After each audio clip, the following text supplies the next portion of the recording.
Звільнити українських бранців у Росії. Омбудсмен Людмила Денисова в Москві зустрілася з представниками російського омбудсмена.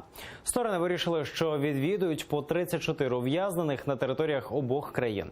Людмила Денисова, зокрема, наполягає на якнайшвидшому візиті до Олега Сенцова. Та пускати українську делегацію до політв'язня Росія не хоче. Пропонує візит на 22 червня. Кого саме відвідає український омбудсмен? Далі в сюжеті.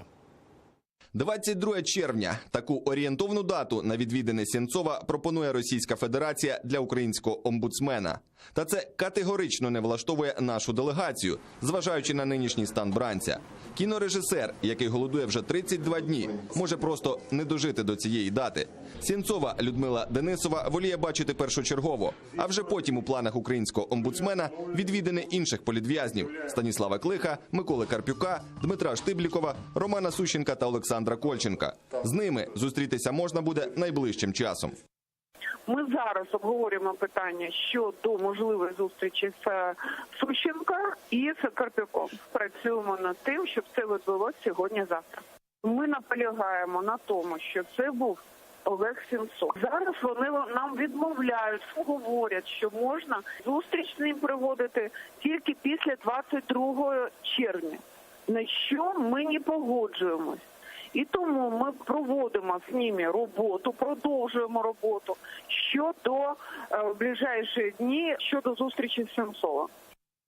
Та російська сторона затягує зустріч із Сенцовим. Їх омбудсмен Тетяна Москалькова заявила, що направила керівникам слідчих органів запити на можливість відвідин Людмилою Денисовою тих обвинувачених, які перебувають у СІЗО. Зараз чекають на відповідь. Водночас Москалькова збирається до України. 18 червня в Херсоні вона хоче відвідати в СІЗО керівника пропагандистського російського ресурсу Кирила Вишинського. Загалом всіх в'язнів сторони планують відвідати за 1,5 місяці. Ми маємо дорожну карту, все розписано по днях. Ми плануємо завершити відвідини до серпня, якщо не буде ніяких перепон. І все ж в Україні сподіваються, що ці візити допоможуть якнайшвидше повернути бранців додому. Відвідання пані Денисової – це для нас можливість просто подивитися, в якому стані наші хлопці. Причому і фізичному, звичайно, але і психологічному, якось підтримати. Я свідомо не буду казати дат, у неї буде декілька відвідань. І зрозумійте мене, будь ласка, я б, звичайно, міг сказати, але завжди дуже боюся в таких справах, що це може зірватися. Свобода Олега Сенцова залежить тільки від рішення російського президента Путіна. Так вважає заступник голови Меджлісу Ільмі Умеров.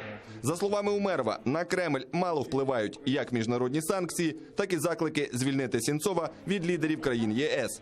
Натомість, більш реалістичним Ільмі Умеров бачить сценарій обміну Сенцова на редактора РІА Новості Кирила Вишинського. До сих пор было столько протоколов, столько резолюций, столько решений.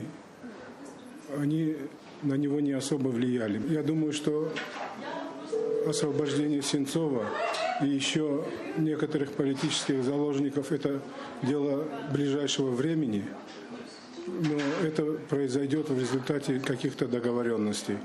Например, как в случае с нами, со мной и с Ахтемом Чийгозом. Сейчас реально происходят договоренности между президентом Турецкой Республики, который фактически выступает в роли посредника, и президентом Путиным.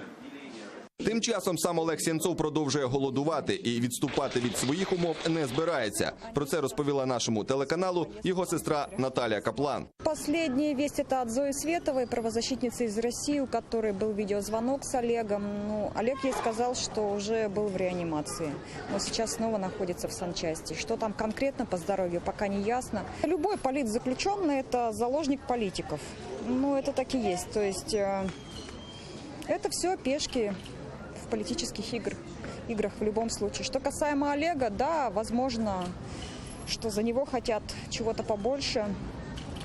Но я с российской стороны ни разу не слышала, чтобы они просили что-то в обмен на его жизнь. Жінка зазначає, достовірно про стан здоров'я брата, який відмовився від їжі більше місяця тому, наразі ніхто нічого сказати не може. Невідомо й те, чи до в'язня застосовували примусове харчування. Раніше російські правозахисники повідомляли, що Сенцова вже возили до реанімації та потім знову повернули до медчастини в колонії. Василь Полотай, Заман, АТР.